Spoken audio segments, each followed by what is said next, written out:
Hey, I'm finally back. It's been a week, man. It's been a week. Um, Attacks have been coming left and right, but a lot of praises have too. I was going to talk about it, but there's never any point. There's never any point to speak on anything negative, man. I had enough people directly message me like, "Hey, you know who you are. Stop playing. I don't want to see you on the internet complaining. Male, female, sing your comics, like comics I look up to. Like y'all don't want to see that. Go do the work. You go do the work. We ain't got time for that." And me, I'm a fighter. Uh, you know what I'm saying? I used to be, and it's you got to kill that fight. You're an entertainer now. You're a comedian now. You focus on that. The fight is over, and then look at this. I'm gonna show you. So I know it's I don't really promote any brands, but my son was like, "Yo, if you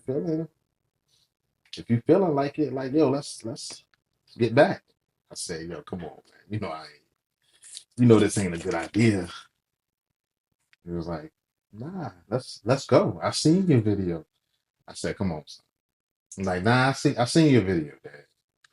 Let's get back. Let's get back. We got gloves and shorts, and he bought me a whole duffel bag. He was like, "Nah, I seen your little video. I seen you. You gonna tase me?" He did this while I was sleeping. Woke up, I just hear, hey, got you. Threw these at me like I was a prostitute. It's like, yeah, what? Yeah, Dad, I seen your little video. He had the duffel bag by the door. Whenever you ready. Whenever you ready, Dad. Yo. Uh, and honestly, that was like the clarity that I needed. And, yo, I'm living in a walking joke. Like everything about I'm living in that joke. But yeah. So not concerned with people, what people say, what they do. It is what it is. To have the to have somebody that you once looked up to come at you, think that it could potentially ruin, the trajectory of what I have going on, it's foolish. Ain't worth it. It's the wrong shoes. But one thing I like though, one thing I really enjoyed because last night was the first time that I've ever gotten a headline spot. First time that I was on in a position where people came to see me close out a show. And for sure, man, I know RJ's been doing a hell of a job promoting. I know he's got his own people, but it was damn near a packed house last night. And even though everybody didn't come there to see me, at the end of the night, I won all of them over just from my jokes. I didn't have enough time to like walk around and stuff. This is the first time in a long time that I felt those pre-show jitters because it's like, dang, people come to see me and I'm like on the top of the flyer, like, yo, headlining by Jamal. Even though they don't know me, they like, yo, this guy has to be funny. And I had to go up behind. It's pretty decent, really good. Well, my partner John Tay was there. And you know how he give it up. He gonna get them laughs. But we had John Tay there. Zach Ames was there. Good people, man. Tevin Perry was there. He came up, he did a little guesty, and I'm like, yo, this is how I was blessed with this opportunity. So I'm gonna give it. I'm definitely giving it to someone else. And yeah, this is where it's at. This is what I need to be focused on. Because it was my first time doing a headline spot.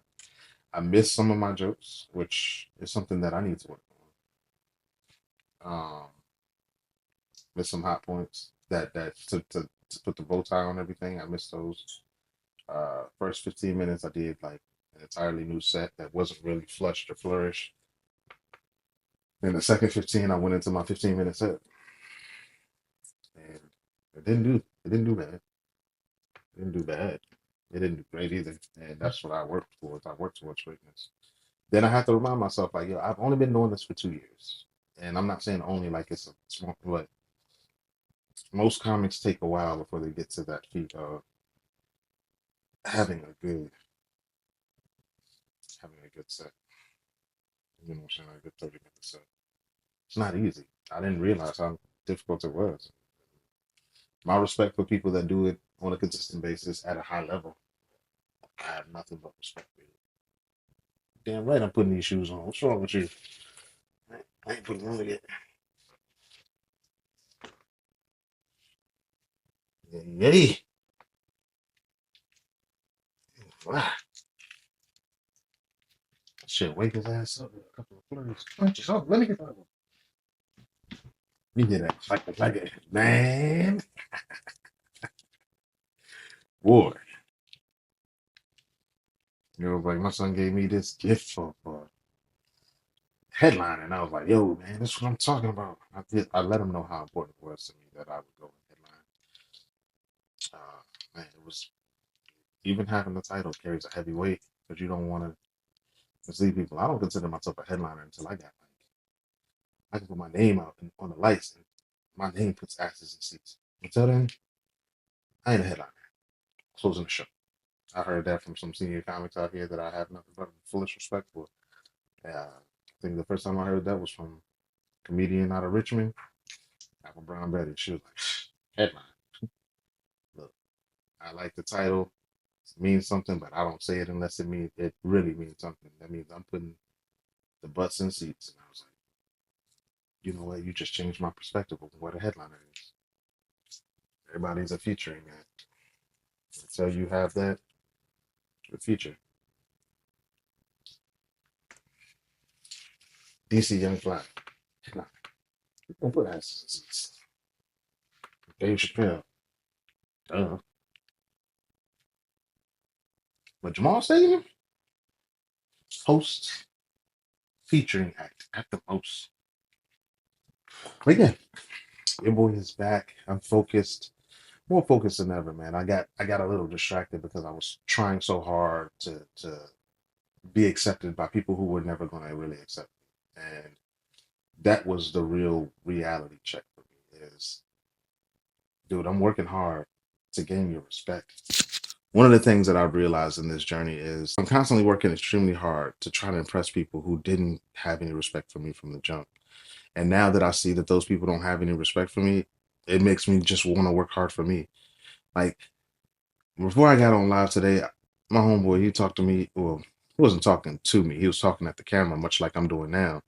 And he was like, "Yo, you can't be mad at everybody for not seeing your light. Sometimes it's not for them." Like I'm subphrasing framing, but I let him know like, "Yo, I was about to come up here and be petty, but I'm not gonna do that, man. I got a lot of love from people that I didn't expect to get anything from." Um, and that's the part that really lets you know, like, hey, I see you, the person. Give a damn about your comedy career. I see you, the person. Give a damn about what you got going on outside of this. I see you, the person. And I want you to be successful, the person. I want you to be okay, the person. I want you to get to your destination, from your destination, safe, the person. So yeah, it was really tough because I've been trying to prove to one person or two people that I belong here when I've proven to multiple people that I belong here. Yeah, that's it. I don't need to prove to anyone else but me. Prove to myself that I can constantly work on getting better. And a lot of people got offended because I was saying I don't use dick jokes. Well, I mean, you can get as offended as you want, but honestly, how much can people take of that? Like if I say anything with a sexual orientation, it's sprinkled. It's very light. I tried. Oh my God, I'm so happy about this one joke that I said last night. I'm extremely happy about how it was received and my delivery on it because I switched it up so much. But I think I finally found that sweet spot. Last night let me know. So yeah, it's just an order. It's an order that I drop these jokes in because it sets up so perfect for the next thing. Yeah, it was really fun night. Really fun. Really like once I got on stage, I was nervous. Like, yeah, I could see it in the video.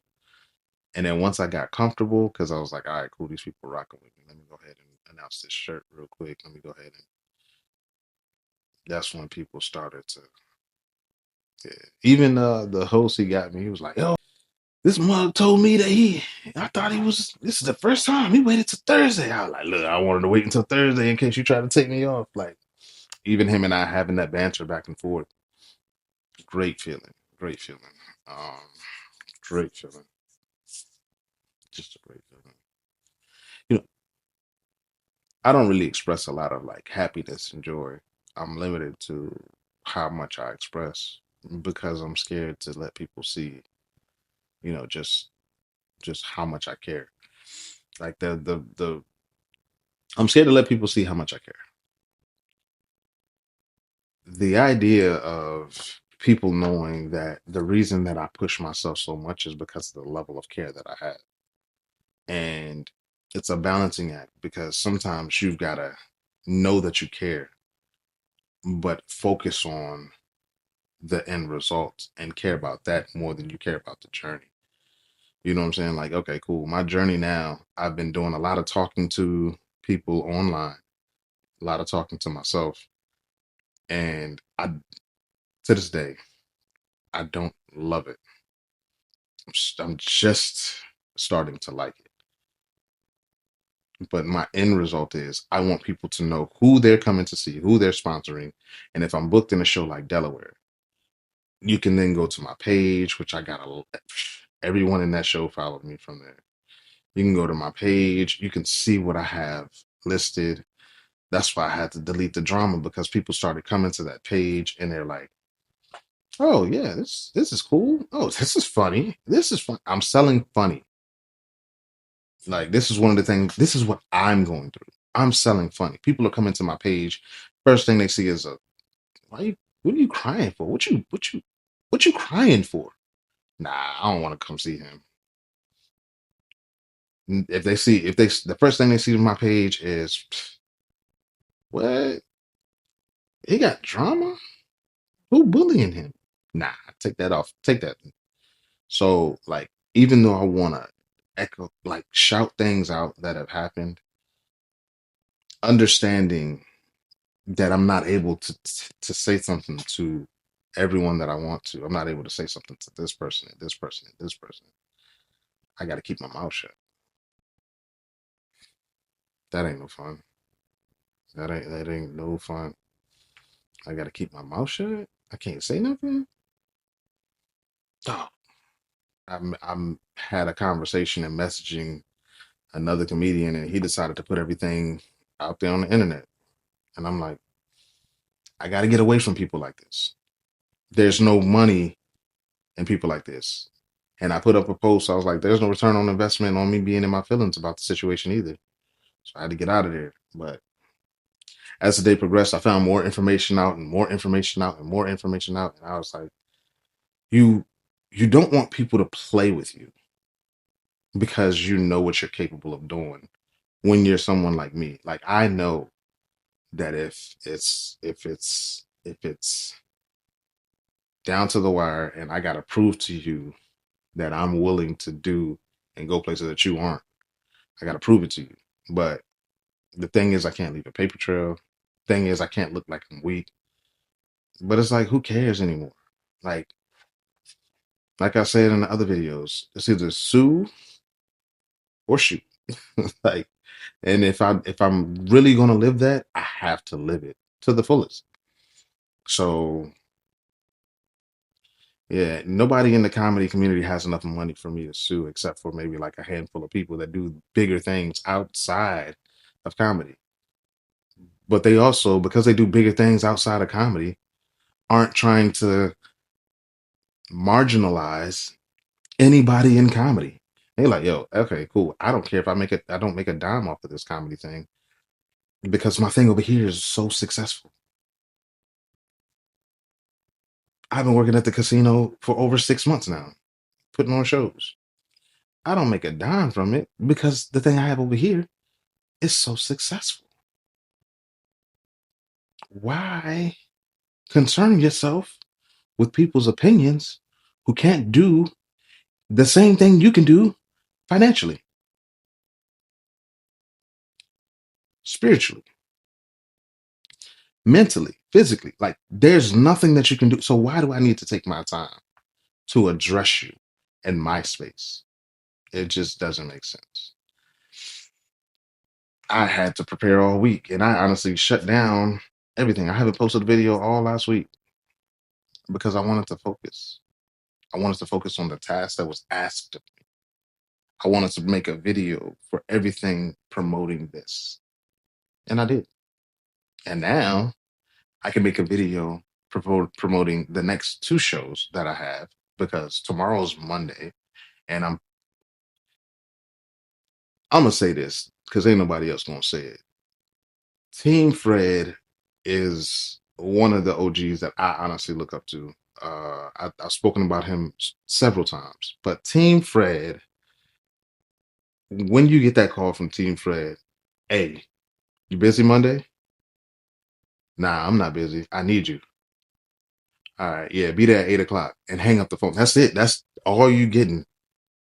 I ain't getting no information. He might call me. He might double back. Hey, this person gonna call you and give you all the details. Like, and hang up. I'd be like, God dang. And he'll call me. Hey, yo, you gonna be there at this time, right? Yeah, I'll be there. Click. Before I can finish, like I guess he don't feel like talking, but before I can finish my statement, he already hung up. I said, yo, you talk to too many army people or whatever, man. I don't know what I'm talking like. Hey, man, yeah. Everything gonna be. Hey, listen, to the point. Just give me the meat and potatoes, and I'm hanging up on you. Like, what? Yeah, what's wrong with you, man? But yeah, I'm working with Team Fred. He booked me for a spot to do some time on Monday. Um, and honestly, I'll be like, if I'm being completely honest, it's certain people that I would do shows for free just because of what else is provided for me. Team Fred is definitely one of those people. Kelton is definitely one of those people. You know what I'm saying? Like there's some people in 7.5 that hey, even the guy that booked me last night in Delaware, definitely one of those people. He good dude, took care of us. Like sometimes just feeling like you're being taken care of is all that you need. Quincy Carr, he's another comedian out here that's has a big name, has a huge. I'm actually wearing his shirt. Wore his shirt tonight for the show. Like great dude. Like honestly, I do free shows for them because of what they offer, and that's the knowledge behind the scenes. The fact like when I started the casino, Quincy came and he was like, "Look, all right, cool. This is what you need to work on. Don't say this. Don't do this. Don't do this." And like, so he's paying close attention to the details that I'm not. Gave me everything, and I was like, "Bro, look, how much do I owe you for this knowledge?" That's like when you get love. And it's like I'm probably being a little messy. I probably shouldn't talk about this, but these are minor things compared to the grand scale of things that they've done for me. Uh, Cletus Cassidy, who I actually get to perform with and am extremely excited about. Like extremely excited about because my first introduction to him was at a show that we did in 757. And I didn't notice anything outside of the fact that he came with a suitcase. And he came, he wears his hat, and this hat stays at the way he puts it on. It has not the whole time he doing this set, cocked to the side, smooth. It was smooth. Bro, I'm gonna be honest with you. Like, I'm not a homosexual in any way, shape, or form, but the way that he walked to the stage with the little lean, the hat leaning, like I'm telling you, man, it was like fresh out of a Cadillac. Just walked up there, went on the stage, hey, and like I had made the mistake, the amateur mistake of talking to an audience member and inviting her to be on the show. And he went up there, he was like, listen, that ain't gonna happen with me. I've been doing this too long. You gonna shut up. And, like, I don't know the exact words, it was over a year ago, but the way that he commanded the crowd, and I was like, ooh, that's gold. So I started doing my research, man. I started watching his like everything that I could find about him, and I was like, "Yo, I'm actually a fan of him. Like this dude he's nice, clean comic, like quick wit, and like, yo, just just just just smooth. Like, bro, I ain't never seen You know what I'm saying? Brother from Portsmouth, man. I was like, yo, this dude is nice, and he don't take no crap, man. And he like, yo, I was like, bro, this is good to have somebody like this in the comedy in the 757. Like, boy, yeah, man. So I have a show with him on Wednesday at Taylor Smoke, man. Super happy about it because he actually put me on with another comic that I just, bro, I remember it. Like my first time seeing her perform, she came to George's. I was like, listen, I want to get you on. I ain't got no budget for that, but I want to get you on. I want to make sure I take care of you, get you some free food to go. Like, you know what I'm saying? Like, I didn't have anything. Like, George's did, I didn't have anything. The people were in the seats. I did an all ladies night. And let me tell you, I was sitting there like this, edge of my seat, like just watching her perform. And I'm like, yo, I think I'm in love. Like, I think I fell in love tonight. Like I think I love this woman. Like, yo, you see how she commanded the crowd? No, that's not it. But continue the joke. And it was like in and out, in and out, in and out. And I was just like, yo, I want to do that. I want to do that. I fell in love, man. I was like, yo, I had some people come and tell me, man, like, yo, hey Jamal, chill out. Yo, you good? Like you looking at her real googly eyes. I'm like, yo, you see what she doing on this stage? She is murdering, murdering the stage. So I was like, Jesus, I don't know what to say. I fell in love. I fell in love, man. She did her thing. It was crazy. It was good. It was powerful. And I became a fan of her. But I'm finally, because every time I've seen her, I had to, hey, Liz, look, I need you. I need you on this show. And I couldn't do my thing because like the all woman show, I had such a large group of women coming up performing and doing their thing that I had to take my time off away and take my time off the stage. So I had to remove myself, and it was all her. She was just cooking, just cooking, just cooking, just cooking. And I was like, dang, I can't even get a joke off. I can't even get a joke off. Mm, mm. But yeah, that's been my journey. That's honestly been everything that I've been doing. Uh, Super excited for the up and coming things. So look forward to it. You guys take it easy, man. It's always a pleasure to be able to come here, and even if you aren't listening, even if you're just coming by just to hate and make sure that I ain't doing as good as you, thank you anyways, because it took you time to out of your busy day to check on me, whether you like it or not, whether it was intentional or whether it came from a place of malice or it just came from a place of just genuine love. I appreciate everybody who comes here. I'm not gonna be mad at you for coming by and stopping by just to see what I'm doing. Because you're gonna soon realize that my only focus is on building me. I'm no longer working on building anybody else. I'm not managing anybody. I'm helping plenty of people. Trust and believe I take the time out of my day to help as many people as I possibly can. But I'm not. I'm not. So yeah, look, man. Thank y'all again. I'm out of here. I'm about to go and clean my house because it's dirty right now. Y'all enjoy this week.